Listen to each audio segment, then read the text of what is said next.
ACDC was help bridge that gap between potential and opportunity so people don't have to face those challenges alone. Out of that vision, ACDC has grown into a place where education, tech, and business, as well as career support come together. We offer skill-based courses, guidance for small business owners and entrepreneurs, and practical help for students and job seekers. Things like profile building, resume and cover support, and planning for college admissions or other next steps. Across all these areas, our goal is to open doors, share useful tools, and help people feel more confident as they move forward. Within that larger mission, our education department focuses specifically on the whole student. We create learning opportunities that help young people explore possible careers, majors, and we provide academic coaching around time management, motivation, and study habits. We help connect students and families to mental health and community resources when they need them. We know that academic success is more than just grades, and we try to reflect that in everything we do. Tonight's webinar grows directly out of that work. Over the next hour, we're going to talk honestly about what can get in the way of academic success, things like organization, motivation, and study skills. And we'll share concrete tools and strategies that students, families, and educators can use in both K through 12 and higher education settings. Our hope is that you leave with ideas in the language you can actually use in your own context. To help us do that, we're joined by our wonderful panel of educators and student support professionals. I'll let you guys introduce yourself. Maybe we can start with Dr. Rena DeBus. Thank you so much, Amanda. Hello, everyone. I'm Rena, and I'm very excited to be here today. Regarding my background, I have a background in psychology, counseling, and education, and I have spent over 20 years supporting students in achieving their academic goals. Over the years, I would say I have worked with students to build motivation, develop effective study skills, and overcome barriers that can impact their academic success. Today, I'll be sharing some practical strategies and tools that can apply right away to stay focused, motivated, confident in the learning journey of the student. So currently, I'm an adjunct lecturer with the University at Buffalo, and I'm serving as Education Director with ACDC. Thank you. Thank you, Rena. Next, we'll move to Kanika. Thank you, Amanda. I'm Kanika. I am an education volunteer with ACDC. I have been working really closely with Rena to bring services to students to be able to work on time management skills and study skills and just be able to help bridge that gap. I've been in education for quite some time. For the last 10 years, I've been working in education and in education adjacent organizations, working really closely with students to make sure they're able to succeed in academics holistically. So again, working on time management skills and study skills that's really customized to the student, the individual student. I have a background in psychology, so I did my bachelor's in psychology, and then I moved into my master's, doing a master's of education, and I really focused in on holistic advising and holistic support for students. So that's a little bit about myself. Wonderful. Thank you so much for sharing that. Kalia? Hi, everyone. My name is Kalia Berg. Currently, I serve as a student affairs officer at the UCLA Herb Alpert School of Music. It's a really dynamic role, and I handle a lot with student responsibilities, student-related things. And but the core of what I do is academic advising. I help support students get from their first year to their fourth year, or if they're transfer students, to a pathway to graduation. I have a background in college access with the UC, so the Early Academic Outreach Program. I work with them in a fellowship program, prepare students to apply to college, a lot of high school student engagement. And so that's my background, and I'm excited to have this conversation with all of you today. Awesome. Thank you so much. And we'll move to Chris. Hello, everyone. My name is Chris Chavez. I am an academic coach at Foothill Community College, located in the Bay Area, the San Francisco Bay Area, Northern California. I have been a professional academic coach for over 15 years. I started at Sacramento State University, where once upon a time I wanted to be a football coach. So I was working with the football team, and then I got roped into being an academic coach for student athletes. When I first started there at Sac State, When I first started there at Sac State, there was only about a handful of us, about 2 or 3 coaches seeing about a dozen football players. But by the time I left, they had over 13 coaches seeing over 100 athletes from almost every sport. It was something I'm pretty proud of. And then since here at Foothill, I run our early alert system, which is where we work with faculty who refer students to us for support. We reach out to them, offer that support through academic coaching, getting them connected to services around campus like academic counseling, tutoring, basic needs, whatever it may be, and as well as helping out with study strategies like time management, organization, note taking, reading comprehension, whatever it may be. I have a bachelor's in history from the University of Michigan. I have a master's in higher education from Drexel University, and I'm currently a doctoral student at San Jose State in the EDD leadership program. Wonderful. Thank you all so much for sharing your background. So I just want to tell everybody how we'll kind of structure our time tonight. We'll start by asking our panelists some questions about barriers that they observe students encountering. Then we'll transition into discussing tools and strategies. And then we'll try to leave time at the end to answer your questions so that you can engage directly with our panel. Thank you so much again for being here, and let's get started. So I'd like to just ask the first question openly to anybody. Let's see, pull up the questions here. From your experience, what are the most common barriers that prevent students from achieving academic success?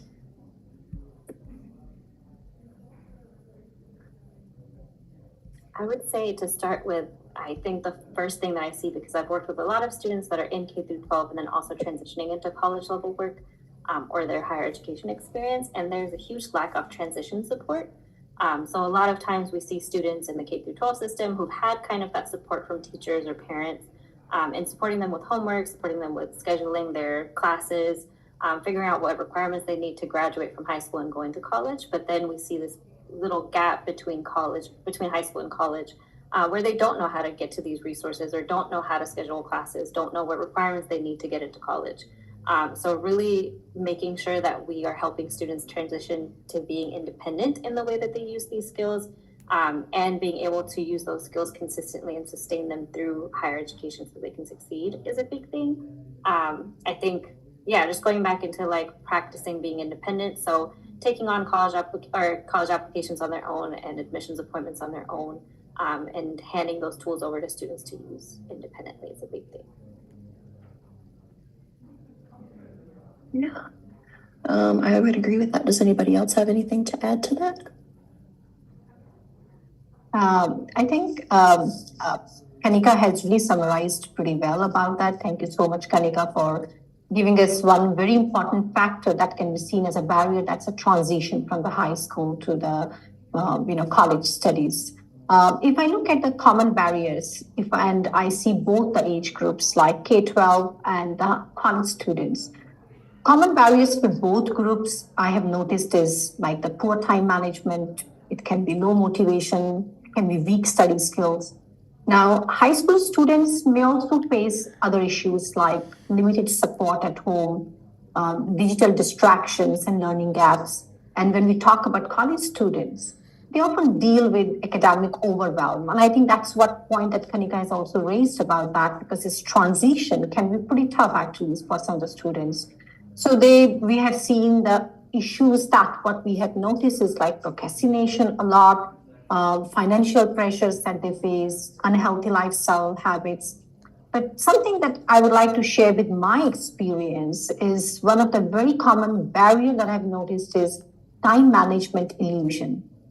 Because I've seen many students believe that the problem is lack of motivation or that they just need to try harder. When in reality, the core issue is unstructured and ineffective time management among the students. So students often think that, they're good at planning, but their plans are vague, overly optimistic, and not tied to a routine. So when they transition to college with more freedom, I would say multiple responsibilities, and heavier load, this illusion becomes even stronger.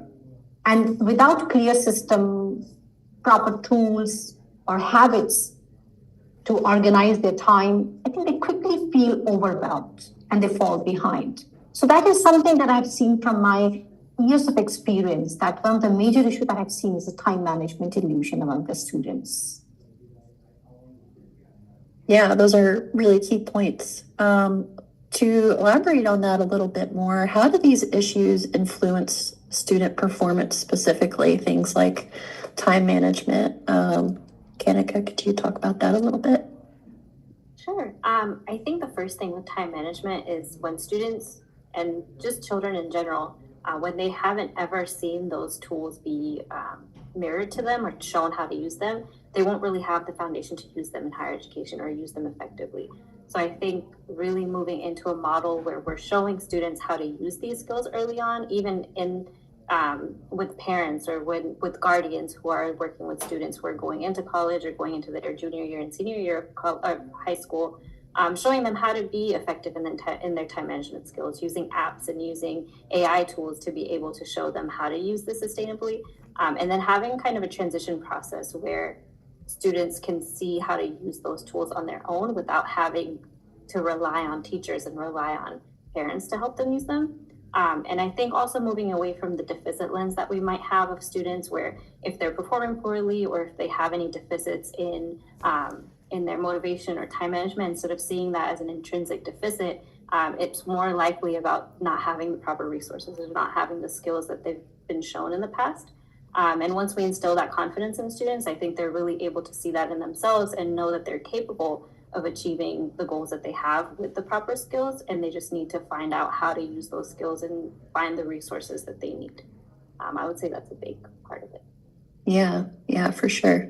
What about motivation? Clea, can you talk about that a little bit? Yeah, absolutely. I am fortunate to work with performance students at the Herb Opera School of Music, and so they are very passionate, talented students who put in a lot of effort into their passion, which is studying music, classical, contemporary, jazz. And so I think for them, they're putting in so much effort because they care so much. They have so much personal interest and investment in performing well because they love their instrument. It's something they've been studying for years. And so I think from that and from learning about that, there's a clear relationship between how motivated they are, how intrinsically motivated, how much invested they are into how well they perform, because they're so engaged, they're willing to explore and learn new things about their instrument. And that leads them to wonderful performances that I am fortunate to attend at times. And so there's the inverse. If a student is not engaged in a subject area or an activity, they're more likely to not do as well because they don't have that like intrinsic motivation or morale to approach something new. But I would also say it's not always about a matter of personal interest or liking the subject. Sometimes it's about mindset. For example, if a student doesn't do well, they fail at a test, or they perform not as well as they had hoped. The mindset of attributing that failure to simply themselves or not really investigating on why they didn't do well can lead them to think in the future scenario they're just not going to do again. So as opposed to kind of investigating and thinking through the variables that they can change to lead to a better outcome, if they're simply thinking negatively on themselves, it will lead to most likely a negative result. And I see this time again when students are lamenting about not their music studies, but other areas that they may not be as confident in at the collegiate level, especially for new students who are going through so much change, a new environment. Perhaps they're living in the dorms and away from their support structures. And so their capability or their ability to time manage, as we've been talking about, to study, that really becomes tested in a new environment. And so all the things that they were not unconfident on before, it exposes itself so much more at the collegiate level. And sometimes students are just fumbling to find, their footing when it comes to doing well, because they just don't know how to approach, and they're just so not used to this environment. So I really think that attributes to this as well. Yeah, 100%. And then the last one is study skills. Rena and Chris, I'll just open this both up to you. What do you think study skills how it influences student performance? Well, I think their study skills are vital to their success as a student. I mean, but the most important study skill is time management, as we all know. That's in the community college and 2-year space, we are open access. A lot of our students have to work. They have to balance work and life responsibilities. So one of the main barriers that we do see is basic needs. Do they have we see a lot of housing and food insecurity, digital insecurity. Do they have regular access to internet? Do they have a computer? Do they have a quiet place to study that's their own? Quite often, being in their own home space is not a conducive spot for learning. So if you can't have any of those, then how can we focus on the study skills? But when it comes to the actual study skills, yes, time management to make sure you're spending much time on your classes, especially when we have classes that are in person, asynchronous, hybrid, have so many different modalities that sometimes these students really don't know that. To kind of echo what Kanika was saying about making that transition from high school to college. From high school, they go from such a regimented schedule, being in the same place, the same teacher in the same subject. And now they show up first day of class, get handed a syllabus, and vaya con Dios, good luck, vaya con Dios.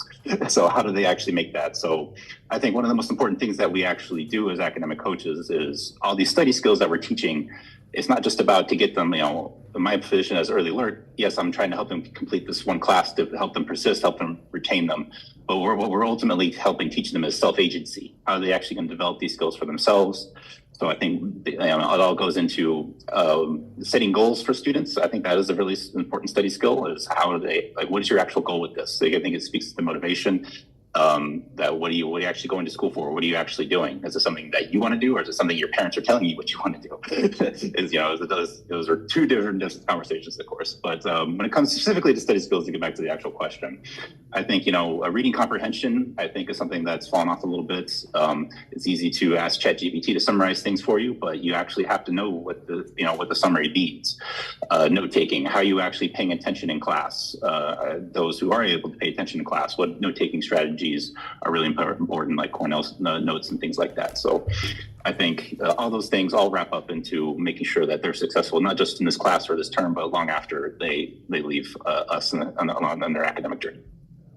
Yeah, absolutely. Rena, would you have anything to add to that? I think Chris has really summarized everything about study skills. But if I can just to bring some points, I can see that lack of study skills, it lead to poor organization, planning in the students.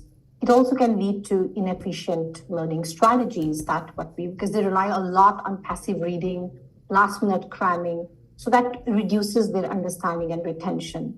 And I think most of the time I have seen that because of lack of study skills, the students have weak test taking and review skills. That's one of the very common issue that I have been seeing here.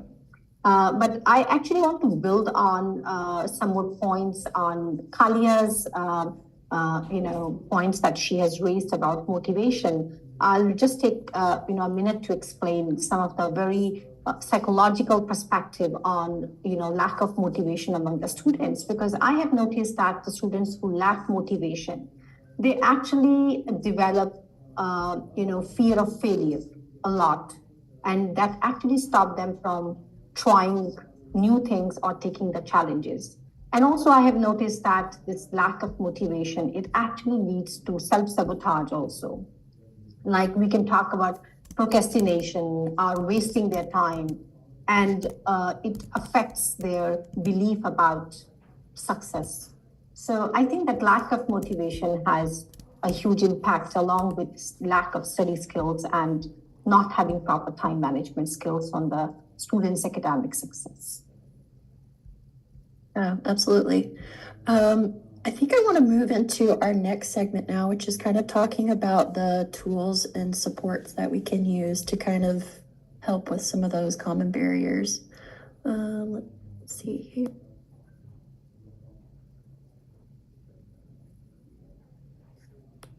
All right.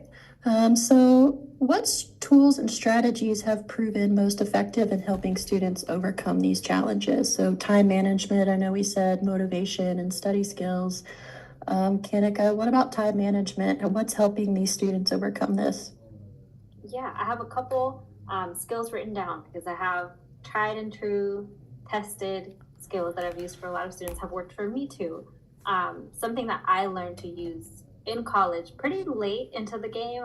It was a little bit later into college, and I was really struggling with figuring out how to manage my time, figuring out when my classes were, when I needed to do homework. And I did really poorly in college just because I had nobody to tell me how to use any of these skills or how to manage my time.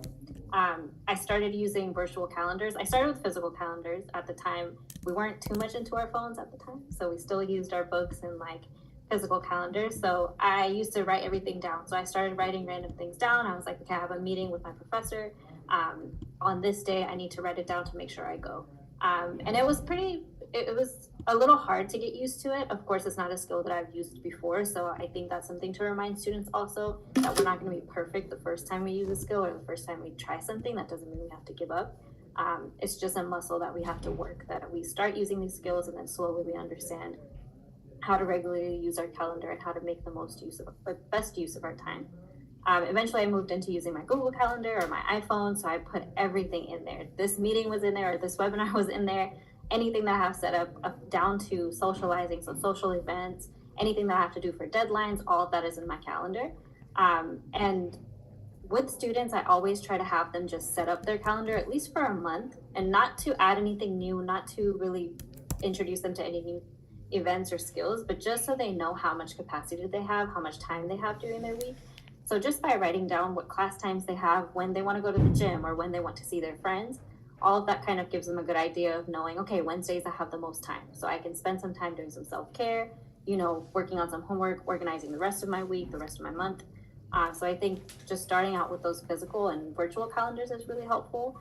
I think for parents who are still in the K through 12 space, where they're still working with their younger kids to get prepared for college and to prepare to be independent, you can share calendars. So being able to manage a calendar together, so having the parent write down all of the events that a student might have, any important deadlines, but then maybe semester by semester or year by year, having the student go in and start adding calendar events by themselves and having reminders set to them. People have Apple Watches now and smartphones, so those reminders will pop up constantly. So I think that's also really helpful because it takes away the load from your brain to remember these little things of recalling memories or recalling just the executive functioning skills part of it. Instead, you open up space for your brain to remember more important things. So being able to prepare for your day or have more time for self-care, and just being easier on yourself. I think we talked about it a little bit, that the most important part is also making sure students feel positively about themselves. So instead of pointing out everything that they're lacking or if they have poor skills, instead we focus more on building their muscles and saying, okay, I know this is hard right now, but eventually we're going to get to a point where it's sustainable. So I think going into that, and then we talked a little about ChatGPT. I think using AI is great if it's sustainable, and of course if we're being mindful of how we use it. ChatGPT is very helpful in making academic plans. So I have asked it a lot of times, if I have different priorities, if I have different deadlines I need to meet, I ask it to figure out how I'm going to place this in my week with everything else I have going on. And that's really helpful. So I think those are some tools that have really shown to be really effective for myself and for students too. Yeah, I like especially that you talked about AI because that's becoming more and more popular in school. In my last semester of college, they were trying to figure out how to use AI appropriately because they knew students were going to use it, even if they said not to. So I think learning how to use AI the right way is definitely important. I like that you brought that up.